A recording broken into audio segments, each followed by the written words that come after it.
I want to tell you a fish story. Actually, it's a story concerning two fish, one named Sam and the other George. And they were swimming around together, and suddenly Sam said to George, "I think we should try to make our lives more interesting than it is. I'm bored swimming around in circles and getting nowhere." And George agreed and said that he had been thinking of self-improvement, but didn't know how to go about it. But he had heard that if they had some water, that it would change their lives from one of boredom to one of excitement, fun, and much happiness. And Sam asked, "Well, do you think water can do all that for us? How can water actually help to change our lives? And what is water in the first place? And if we should find some, how will we recognize it?" Well, they finally decided to look for water. And after a thorough search, they would meet at a certain agreed-upon place in the sea. If either one found water, he should bring some samples to show the other. After 3 days of searching for water, they met, and Sam asked, "Did you find water, George?" And the answer, of course, was no. "Did you?" And Sam, with a defeated expression on his face, said no. "But let's not give up the search." So they agreed to stay more closer together. And after days and days of searching, in a distance they saw a big dark hole. And they stopped and stood still for a few seconds. And Sam said that he thought that the water could be inside that dark hole. And George thought so too. So they both went inside, being very careful, however, not to be scratched or cut on any of the sharp, jagged things that were jutting outwardly from the outside perimeter of the hole. Well, that was the end of Sam and George, because the hole snapped shut quickly behind them as soon as they were on the inside. Too bad for them. They were searching for what they were living in, searching for the secret for the better ways of life, while swimming in the secret. Now you are living in the power yourself, the power that makes you a power. Whatever you want, you really can have, because your want is already waiting for you in the power that you are alive in.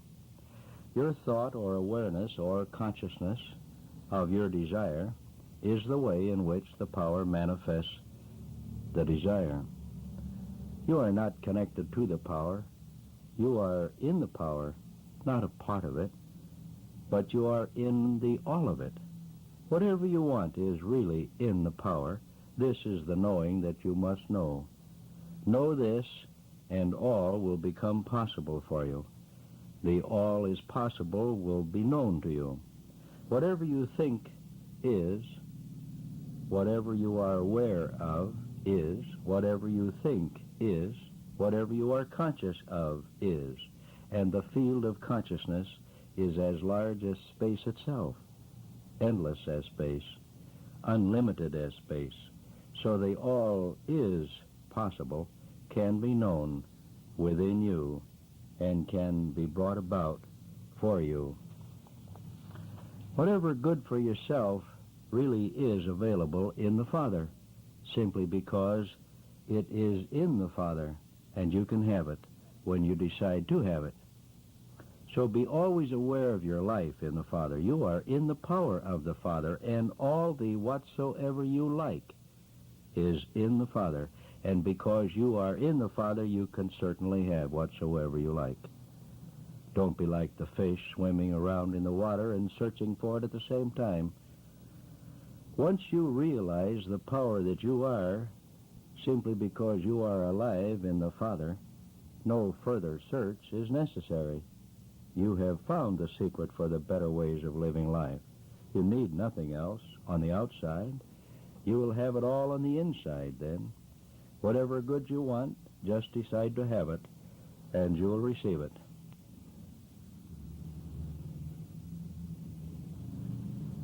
Whatsoever good in your consciousness, you will receive or experience, because whatever is in your consciousness is in the Father, who is ever present and ever conscious of whatever you are conscious of. Those that are for us outnumber by far those that are against. Anyone who comes near you will be aware of the difference in you from others, and that which he becomes aware of is the existence of love, which is lacking in others. Consciousness is the presence of the Father. Consciousness is the presence of the Father. As you are conscious, so is the Father. To be aware of the importance of this wisdom is to ensure the best life has to offer for you. The better life principle is the consciousness of the presence of the Father. And of course, the discipline that becomes necessary to hold only the good that you seek in your consciousness at all times. Too many people believe that when they find out how to materialize money, for example, or good health and happiness, that they will have money, good health, and be happy. But they are trying to find the way themselves and will always fail, because the way is not to be found. Only the Father knows how to bring forth whatsoever it may be. Followers can turn on you and try to harm you at the slightest provocation, if they are allowed to, or led to believe in you as a person who heals whatsoever in their lives and affairs of living. They must know the truth, that the Father does all to correspond exactly with your decisions. The only credits, if any at all, is the decision to have whatsoever for yourself or for others as they requested. When you know the Father, you will not have to tell anyone how good you are. You will feel it and know it, and so they will feel it and know it. The ways of good will always be present as long as the presence of the Father remains in your consciousness constantly. Only the Father is intelligent, not you by any means. You live in His intelligence, and He lives in you, but the intelligence always stays or remains within the Father. Let your fellow man know that the good you want is at hand at all times, and that which is at hand for you is also at hand for him. When you have canceled doubts and other negative interests of the human selfish self, and let the Father within be known to you, you will enjoy the love that you have been seeking. Only the good will be your choice then, and only the good will be for you. Knowing the Father and His ever-presence within you, there is no sadness, no night, no tragedies, no failures, no troubles, no problems, no illnesses, no misery, no limitations, negative or the minus, only joy, health, success, and prosperity. So you call forth the Father in everyone, and you will see love come from them, for them, and for you. Anyone who is sickly will become well. Anyone who is in trouble, the Father will respond and take away their troubles. All that you seek for them will be given to them, and you will be showered with good in return. You will become strengthened every time you call the Father out from others for them to receive the help that they need. The desire consciousness of anything at all will be produced as you see it and feel it. So when you want some more good, just become conscious of it, and you will receive it. The wonders of consciousness of the presence within you eliminates all else and fills you with love.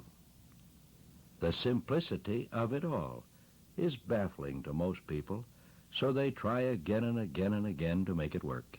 And the only way is usually overlooked. If you are one who is tired of talking about truth, and you, let's say, have had it as far as routines, words, affirmations, systems, and all the mysterious ways, you are on your way to the better life. The power which is mine can also be yours, and it will come to you as it did to me, without infringement on the rights of others. It came when I did not strain, work, or try. Now your consciousness is the Father, the mind of the Father. So what is on your mind is in your Father mind. And the Father works on the interest that is in you, which is also in the Father. Now this simply means that whatsoever you have in your consciousness will be made so by the consciousness. You accept and reject to correspond with your choices every conscious day that you live. And whatsoever you accept becomes so, and whatsoever you reject becomes so, because the consciousness makes it so. What you think is made to be so. When you think success, it is made so, and when you think failure, it is made so. Now, I believe that all of our thoughts come from the outside into us. Happenings cause people to think of the happening. Thus, others, by some outside influence into them, may influence you by merely having whatsoever in their consciousness, and you receive this influence, and you may accept it as your very own awareness. I am absolutely sure that all in our consciousness comes to us from the outside. Things, from happenings, conditions, situations, circumstances, actions, speech, and expressions of people. And of course, some of the thoughts or ideas come from memory, our memory, but they originally came from some outside source. So this means that whatsoever you think of came or comes from some outside source, never from within yourself, never an original thought of your own. Always an outside source influences your actions, your feelings, your speech, your thoughts, and also your seeings. Whatsoever be your action or reaction is governed entirely by your attitudes, by your own choice of attitudes in your memory, by your own self-interest.